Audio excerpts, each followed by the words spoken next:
So Andre, it's great to see you here, and I'll tell you, I've been looking forward to an opportunity to get to know you a little better. That's one of the regrets that I have from when you first got hired. It seems like we're both so busy and running in opposite directions, and we haven't really had that opportunity to have lunch or coffee. So here we go. Well, thank you, Earl. It's great to be with you and to have an opportunity to speak just a bit today. Yeah. So the question that I always like to ask people that I haven't seen for a little while is, what are you doing during this COVID time of quarantine? How do you spend your days? Well, I've been spending a great deal of time studying and reviewing scores. I've been restudying some scores that I haven't approached for a very long time. And then also, I've been thinking about music that's practical in this time, which means, of course, music for orchestra that uses much smaller forces. Music for small ensembles, going back and thinking about even the music of Bach, what could work with smaller forces, thinking about the music of Mozart and Haydn, looking at early Mozart and Haydn symphonies, looking at smaller works for chamber ensembles as well.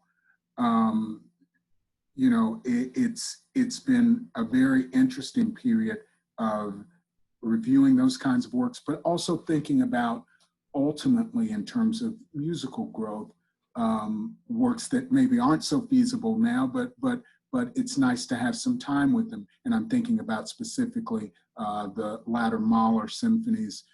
It's been nice to have some time to delve into a few of those and rethink some of those works.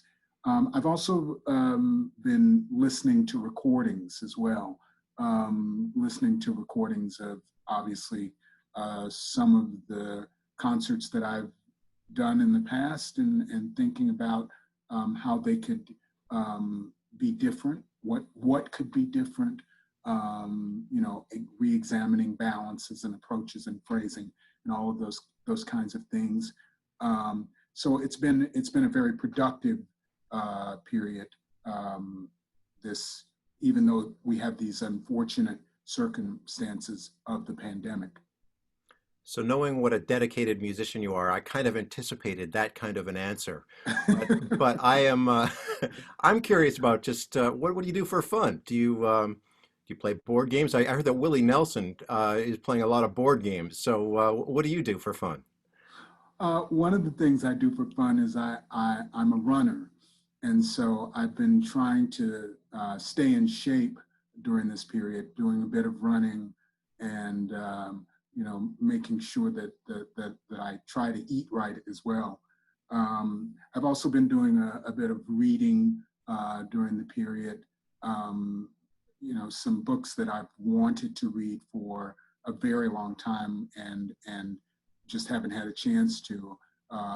One is the Doris Kearns Goodwin book, A Team of Rivals. That's been nice to have some time with that, and some other books, have really provided an opportunity to get to know some books that I really wanted to spend time with for a very long time. So I still can't believe you're a runner. I'm a runner also. And so That's good to hear. yeah, we'll have to go running sometime. I was I was so bummed that all my races got canceled, but in some ways I was relieved. But it's definitely a head trip, continuing to run Yes. when you don't have those dates to be working towards. Yeah. Yeah. Yeah. Well, I have a feeling, Earl, that you may be a bit faster than I am. I'm not really one who's running in races per se. I do it more for, my own personal Right. That's great. satisfaction, so to speak. But we'll have to escape the building someday and go for a run. That would be fun. Sounds like a good plan. So let's talk about the classical world in general and how it has been affected by this pandemic. Can you give us some insights there? Well, this has been an extraordinarily challenging period for classical music, for orchestras, for arts institutions in general, for Broadway, for opera companies. I think we often underestimate the importance of the arts and what they mean in our lives. And during this pandemic, try to imagine what our lives would be like if we didn't have, the concerts from home and everything that music and the arts brings to us. Our lives would not be as palatable. It would be tough to get through this. And so the impact on orchestras, I would say, has been especially challenging because, as you know, there have been no concerts since March, since when the pandemic began. So that means that the orchestra's lost all of this current past season, in addition to the summer season, that was all wiped out. And then you have now the fall season, which has in many cases, in many orchestras already been canceled, and some even canceling the entire 2021 season. So it is a time, when this sort of trajectory, if you will, has an impact on everyone. It has an impact on obviously the musicians who play in the orchestras, on the staffs of the institutions, on publishers, on managers, on even the businesses within the cities, such as if we start to think about the parking garages, the restaurants, the hotels, now from an economic perspective.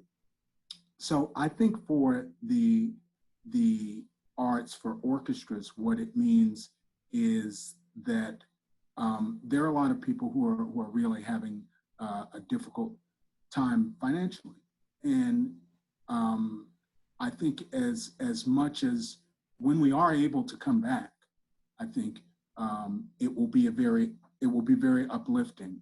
But finding a way to bring support to these organizations, particularly orchestras, I think is a very important part of this whole period we're going through. So you've worked with a lot of the major American orchestras, and I'm curious how this works. Do they approach you and say, hey, we'd love to have you conduct and you get to choose what repertoire you'll be playing? Or do they come to you with a theme and say, we're doing this theme and we're doing this repertoire and we'd like you to perform this piece? Or is it a mix of both, or how does that work? Well, it depends on the orchestra, really. In almost all cases, the solo is determined. And then there is, might be a request then to program around that work which the soloist is offering. So, there may be a case where they have a violin concerto or piano concerto, and then the works surrounding that would be decided by the conductor. It can also happen, though, that many times the organization will have a specific theme like it may be the 250th anniversary year of Beethoven's birth,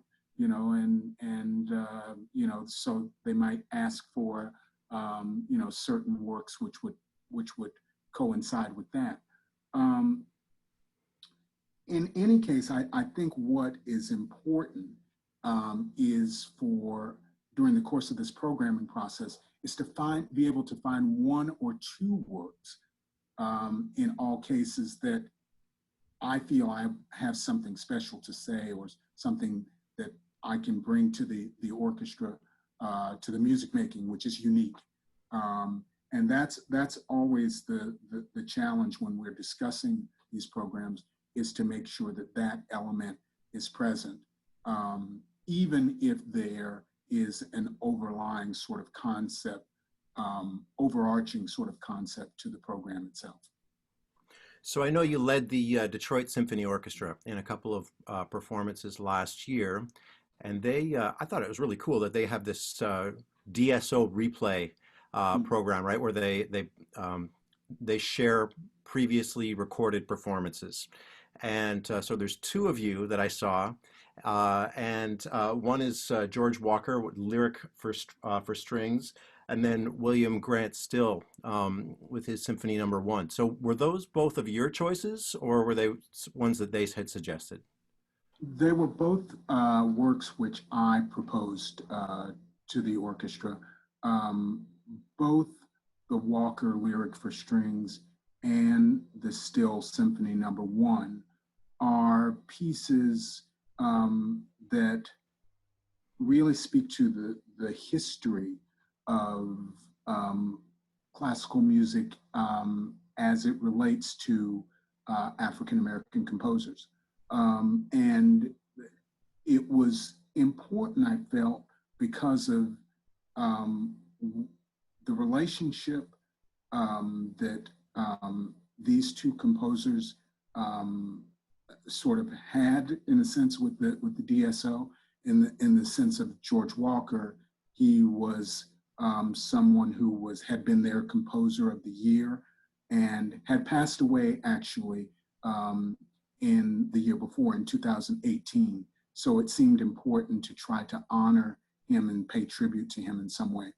And the DSO actually has a really terrific recorded history. In particular, William Grant Still's Afro-American Symphony. They had a wonderful series of recordings with Nami Yerby, who was one of their previous music directors, outstanding artist and conductor. And one of the works that he recorded during his time with them was the Still Afro-American Symphony. And it was a path-breaking recording, really, which led, I think, much sort of understanding to how this music should be played. So they have a great affinity for that music. And so to be able to then program it with them, to do it with them, I thought would make a very, very nice statement.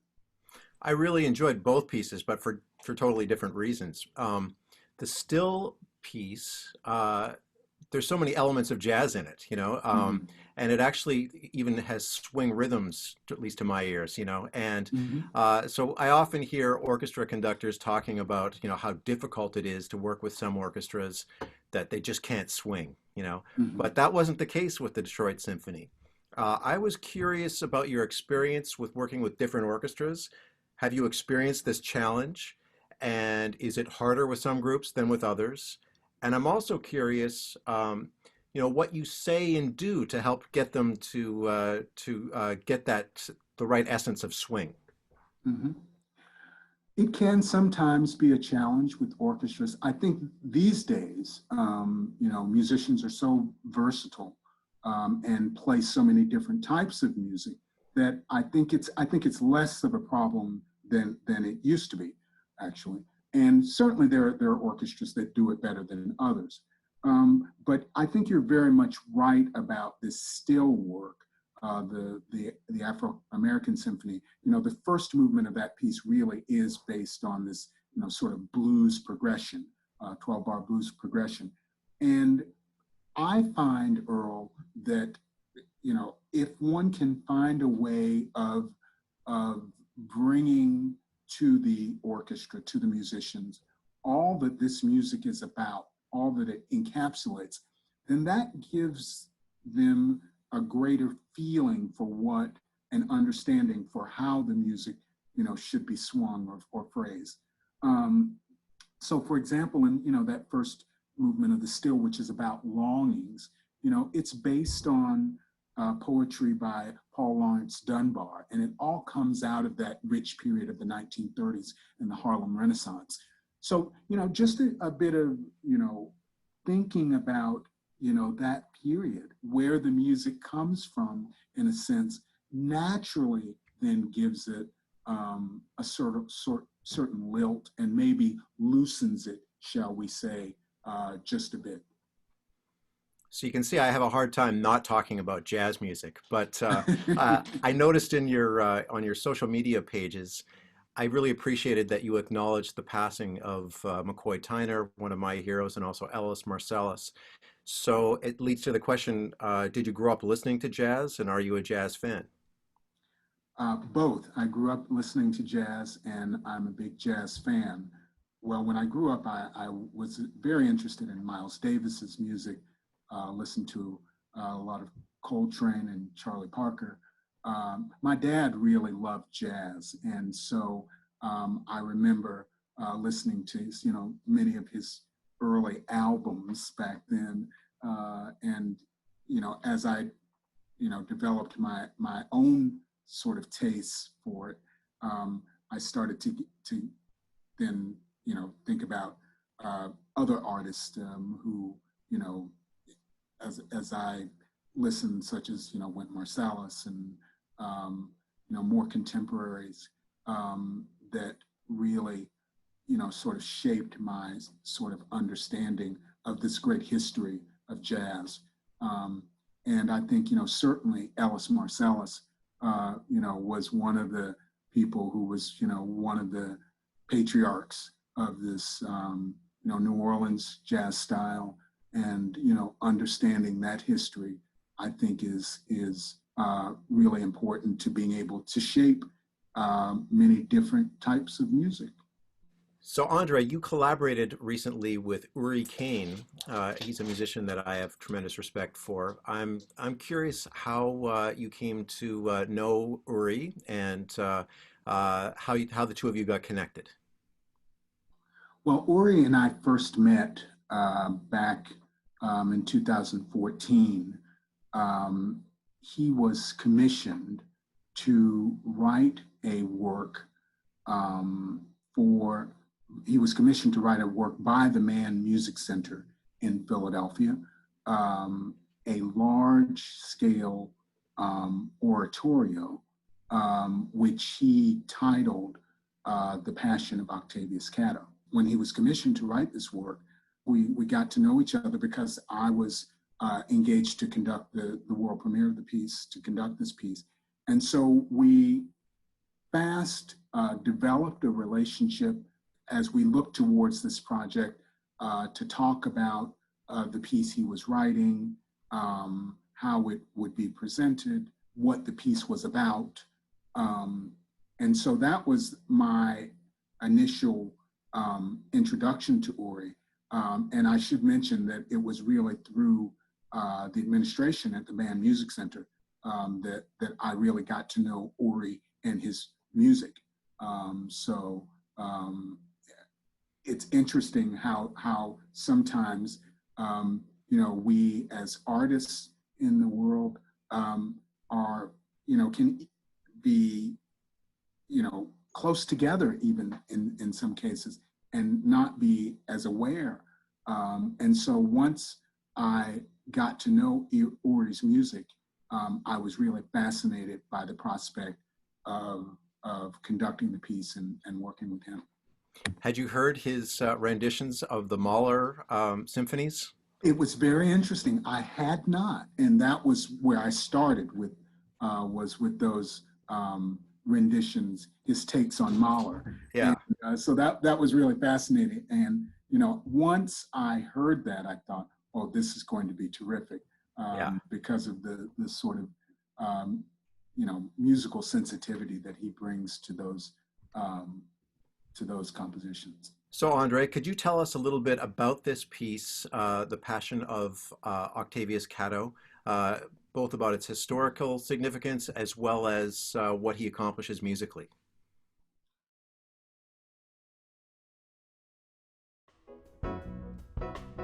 We will agitate and work. In 2014, Caine was asked by the Mann Music Center in Philadelphia to write a piece for the Philadelphia Orchestra to commemorate Octavius Catto, the civil rights activist who was murdered in Philadelphia in 1871. The Passion of Octavius Catto is a musical composition with 10 chapters, with each one telling part of Catto's story.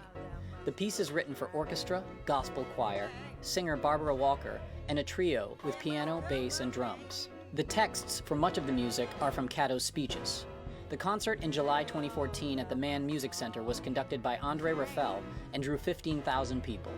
André and Uri mounted a Kickstarter campaign in 2018 and were able to record the music. The Catto Freedom Orchestra, made up of many of New York's finest musicians, is conducted by André Raphel. Barbara Walker is the vocal soloist. The choir is made up of the Philadelphia Freedom Choir as well as the Ned Rennell singers from New York City, and the trio, with Caine, Mike Boone, and Clarence Penn, are the rhythm section. So for those of you who don't know, Octavius Catto was an educator, civil and voting rights activist, and also a baseball player. And he grew up, he was born in South Carolina, but he grew up in Philadelphia. And he was actually murdered in Philadelphia in a voting rights riot. So he really was a great man, a great speaker. Much of the text that you hear in this piece is based on his speeches. It's important history for Philadelphia, and it's important U.S. history.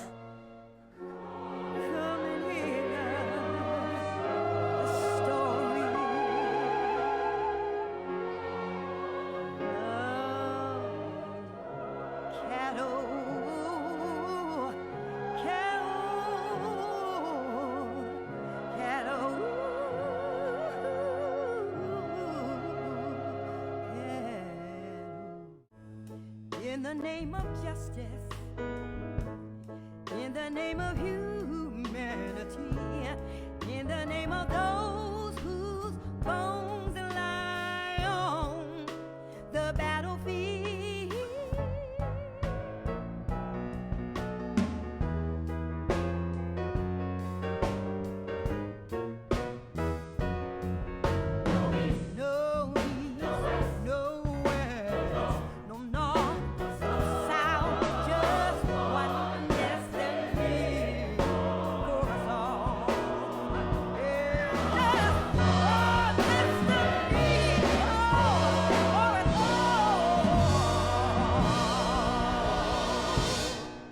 Beautiful take, guys. Beautiful.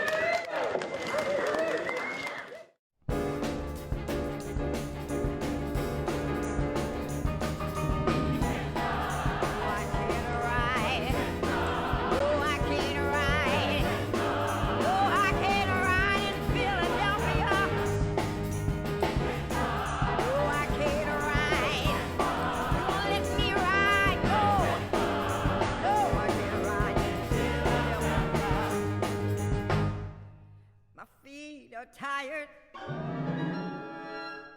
my arms are weary, my head is hurting, but you won't let me in your lecture halls, your ballot box, your juries, your churches, your theaters, your streetcars, your streetcars.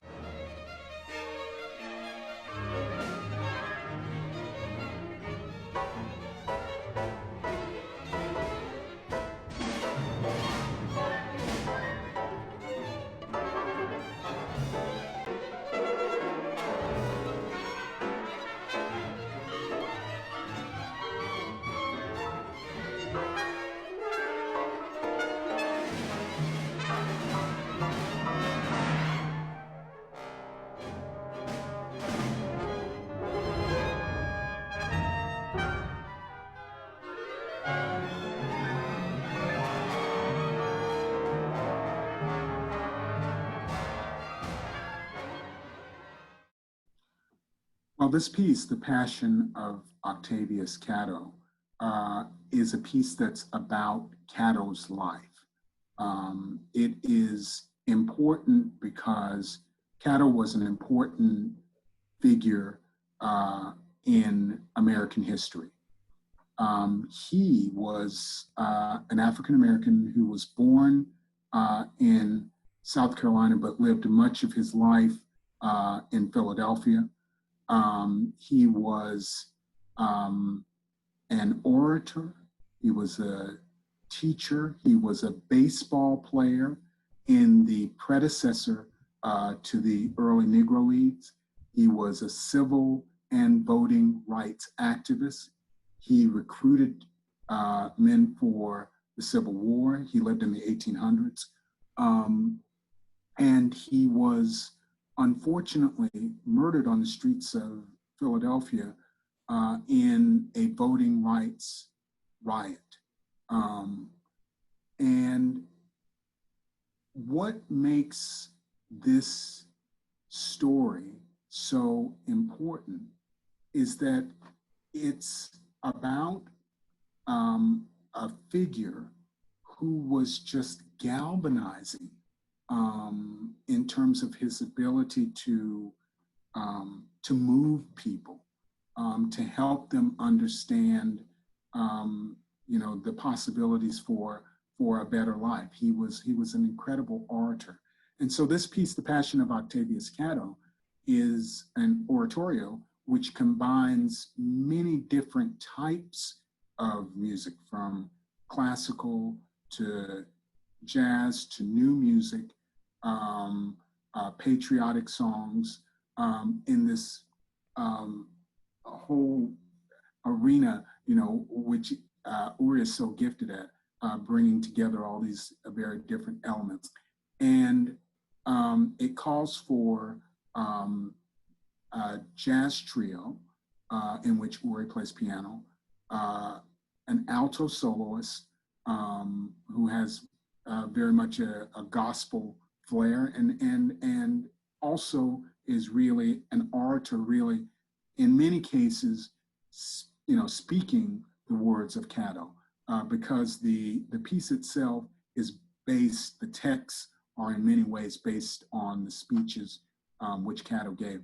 And then also a large choir, large gospel choir. And with orchestra, it has an incredible scope and sort of lift to it that, examines so many different aspects of who he was, and I think brings this history to life in a very important way. So I'm curious about the collaborative process with Uri. And for instance, how long did you have access? How long before the performance did you have access to the score? Was it a last minute thing? Or, and then the other thing is, I'm curious about revisions. Did he, in the rehearsal process, revise much, or was the music perfect right from the onset? I just want a little insight into his mind. Mm-hmm. Well, I had the music, let's talk about it from two different perspectives. First of all, the world premiere, I had the score, I would say, probably about 3 months ahead of time. But there was a lot of revision during that time. Now, in terms of the recording of the piece, once we got around to that stage, to recording it, there were again revisions, because we had decided that when we recorded it, we would record it with a slightly smaller orchestra than we had used before. And so there were many revisions in terms of notes, in terms of rhythms in some cases, in terms of basic concept of tempi, which were just a little bit different, which gave the music a different sort of momentum. And that process of going through those revisions was really enlightening, because it helped me to understand the score from a very different perspective, understanding that sometimes it's possible for things to be just a little bit leaner, shall we say, and achieve a different kind of momentum. It was also interesting from the perspective of the recording process itself. This particular project was recorded in New York with many of the top freelance musicians there. The Caddo Freedom Orchestra was the orchestra. And we were able to bring this project about financially because of a Kickstarter campaign. Uri and I worked on the Kickstarter campaign together, and it really made for a very community sort of driven kind of project. And so it was neat to have this project come together, and to finally, as you know, Earl, these recording projects can take years, and this one really took shape over, I would say, 3 or 4 years before it really came to fruition, and then the disc was finally released this past August. So in February, before the shutdown, you did a really interesting project with the Pittsburgh Symphony Orchestra, Lift Every Voice. Could you tell us a bit about that? Well, this project, Lift Every Voice, with the Pittsburgh Symphony, was really a coming together of artists from the Pittsburgh community, artists which had a relationship with Pittsburgh. It is a program, this was the 3rd year of this program. And so it examined the ideas of the concept of community from many different angles. It brought together great artists such as Tamara Tooney, who is well known as an actress and singer. It brought together as well, paid tribute to on this program, artists who we lost, such as Jesse Norman and Toni Morrison, and also James Baldwin, paid tribute to his writings as well. It also featured the wonderful film composer, Catherine Bostic, who's a well-known film composer, and wrote the music for the documentary Toni Morrison, Pieces I Am. And also then a bit of the spoken word, excerpts from Jessica Laney's writing, and further, the Lift Every Voice Unity Choir was a part of this program. And so they sang both at the opening of the program, Lift Every Voice and Sing, and at the end of the program with music by Richard Smallwood, Anthem of Praise.